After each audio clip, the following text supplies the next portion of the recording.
नागपूर जबलपूर राष्ट्रीय महामार्ग क्रमांक 44 वरील आमडीत उड्डाण पुलावर पहाटेच्या वेळी भीषण अपघाताची घटना समोर आली आहे। भरधाव वेगाने येणाऱ्या अज्ञात वाहनाने एका अनोळखीच व्यक्तीस दिलेल्या जोरदार धडकेत त्याचा जागीच मृत्यू झाला आहे। मृत व्यक्तीची ओळख अद्याप पटलेली नसून रामटेक पोलीस अधिक तपास करीत आहेत।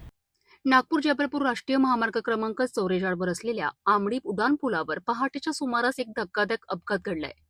रस्त्यावरून जात असताना एका अनोळखी व्यक्तीस भरधाव येणाऱ्या अज्ञात वाहनाने जोरदार धडक दिली आहे। धडक ही एवढी भीषण होती की त्या व्यक्तीचा घटनास्थळीच मृत्यू झालाय।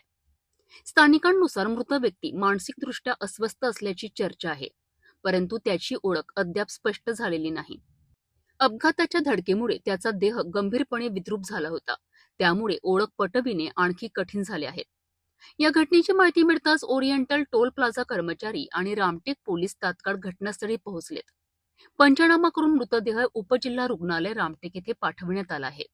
अज्ञात वाहन चालकाविरुद्ध गुन्हा नोंदविण्यात आला असून पोलीस उड्डाण पूल आणि महामार्गावरील सीसीटीव्ही फुटेज तपासत आहेत। धडक देणाऱ्या वाहन आणि चालकाची ओळख पटवण्याकरिता पोलीस पथक युद्ध पातळीवर तपास करीत आहेत।